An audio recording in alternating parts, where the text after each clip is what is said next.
Hi friends, welcome back to Mahabharata series episode number 242.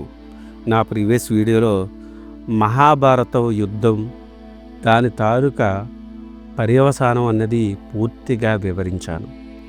అక్కడతో మహాభారత యుద్ధం విశేషాలన్నీ పూర్తయిపోయినాయి. మహాభారత యుద్ధం తర్వాత ఏం జరిగింది, ఆ తర్వాత స్త్రీ పర్వం మొదలవుతుంది. స్త్రీ పర్వంలో ఏం జరగబోతుంది అన్నది వీడియోలో చెప్పబోతున్నా. So let's get to the video. మహాభారత కథను వింటున్న జన్మేజయుడు వైశంపాయనుడిని చూసి, మహాత్మా, తన కుమారుడు సుయోధనుడు భీముడి చేతిలో చనిపోయిన విషయం సంజయుని వల్ల విన్న తరువాత ధృతరాష్ట్రుడు ఏం చేశాడు? సుయోధన వద్ద నుండి బయలుదేరిన అశ్వత్థామ, కృపాచార్యుడు, కృతవర్మ హస్తినాపురం వచ్చారని విన్నాను. వారు హస్తినకు ఎందుకు వచ్చారు? ఎవరిని కలిశారు? తర్వాత ఎక్కడికి వెళ్ళారు? అశ్వత్థామ వ్యాసుని ఆశ్రమమునకు వెళ్ళిన తర్వాత కృపాచార్యుడు, కృతవర్మ ఎక్కడికి వెళ్ళారు? ఒక పక్క మహావిజయము, మరొక పక్క కొడుకులు దుర్మరణము. ధర్మరాజు ఎలా తట్టుకున్నాడు? ఏమి చేశాడు? వివరంగా చెప్పండి అని అడిగాడు. వైశంపాయనుడు ఇలా చెప్పసాగాడు. నూరుగురు కుమారులు యుద్ధంలో మరణించారు అని తెలిసిన ధృతరాష్ట్రుడు మొదలు నరికిన వృక్షం మాదిరి కూలిపోయాడు.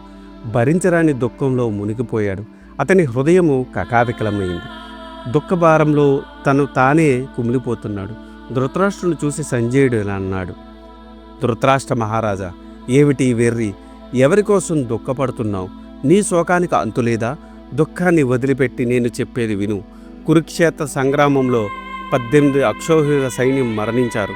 నీ తాతలు, నీ తండ్రులు, అన్నలు, తమ్ముళ్ళు, మిత్రులు, బంధువులు, ఎందరో రాజులు, సామంతరాజులు నీ కోసం మరణించారు.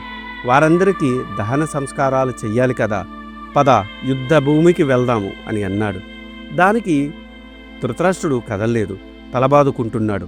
సంజయ, నా కొడుకులంతా చచ్చారయ్యా, నా వైభవం అంతా నశించిందయ్యా, అతి దీనంగా బతుకుతున్నానయ్యా. ఈ దేహం మాత్రం ఎందుకు చెప్పు? ఒకరి దయాధర్మ పక్షాల మీద బతకడానికా? నా మీద నాకే అసహ్యం వేసింది. బతికి నేను సాధించేదేముంది?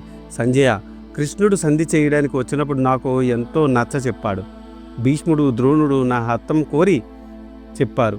పరశురాముడు మొదలగు మహానుభావులు కూడా ఎన్నో విధాలు చెప్పారు. నేను దుర్బుద్ధితో వారి చెప్పిన మాటలను పెడచెవిని పెట్టాను. పాండవులకు వారి రాజ్యభాగం వారికి ఇవ్వడానికి నిరాకరించాను. ఫలితం అనుభవిస్తున్నాను. కొడుకులను పోగొట్టుకున్నాను. చుట్టములు, స్నేహితులు, సామంతరాజులు అందరూ మరణించారు. వారికి దహన క్రియలు చేయటానికి మాత్రం నేను మిగిలి ఉన్నాను. సంజయ, నేను ఎంత మూర్ఖుడిని! రాబోయే ఆపద తెలుసు కూడా పాండవులకు రాజ్యభాగం ఇవ్వలేదు. అందుకే నా కొడుకులకు, బంధువులకు దూరమయ్యాను. సంజయ, నేడు ఇలా కావడానికి నా పూర్వజన్మ కరఫలం తప్ప వేరేది కాదు. అయినా సంజయ, యుద్ధంలో చనిపోయిన వారందరికీ దహనక్రియలు నిర్వహించుటకు ధర్మరాజు ఉన్నాడు కదా. నేనెందుకు? పాండవులు నా కొడుకులను చంపి తమ ప్రతిజ్ఞలు నెరవేర్చుకున్నారు. ఆ పని కూడా వారే చేస్తారులే అని అన్నాడు ధృతరాష్ట్రుడు. అతన్ని చూసి సంజయుడు ఇలా అన్నాడు. ధృతరాష్ట్ర మహారాజా, నీకు తెలియని శాస్త్రములు లేవు. నీవే పామరుడి వలె ఇలా దుఃఖిస్తే లోకులు నిన్ను చూసి నవ్వరా?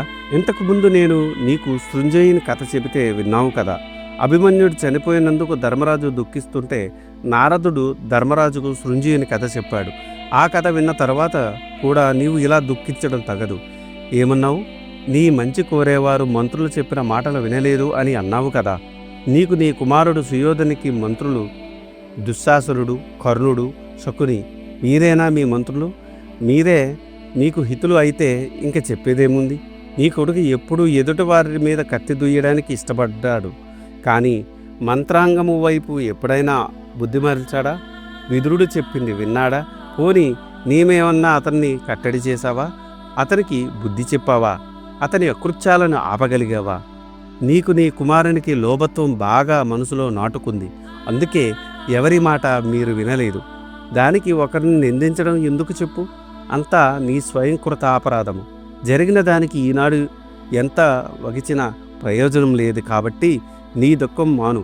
నీ పని ఎలా ఉంటుందంటే చుట్టూ మంట పెట్టుకొని మధ్యలో కూర్చొని అయ్యో కాలిపోతున్నాను కాపాడండి అంటూ గొంతెత్తిపోయేటట్టు అరిచినట్టుంది. ఈ పరిస్థితుల్లో నిన్ను చూసి అందరూ నవ్వుతారు గాని జాలిపడరు. నీ కుమారుడు పురుషములైన నిష్ఠూర పలుకులు అర్జునుని కోపాగ్నికి వారందరూ దగ్ధమయ్యారు. ఇంకా విచారించడం ఎందుకు? అని ఎన్నో విధాలుగా అనునించాడు సంజయుడు. ఇంతలో విదురుడు అక్కడికి వచ్చాడు. ధృతరాష్ట్రుడిని చూసి చేసింది చాలక ఇంకా నేల మీద పడి ఉన్న దొర్లి ఏడుస్తున్నావా? ఏడిచింది చాలు గాని ఇంక లే అన్నాడు. విదురుడి మాటలు విన్న ధృతరాష్ట్రుడు లేచి కూర్చున్నాడు. దుఃఖము ఆపుకున్నాడు. ధృతరాష్ట్రుడు చూసి విదురుడు ఇలా అంటున్నాడు: ధృతరాష్ట్ర మహారాజా, పెరగటం విరగటం కొరకే. కొత్త రుచుల కోసం ఆరులు చేస్తే అసలు రుచే పోతుంది.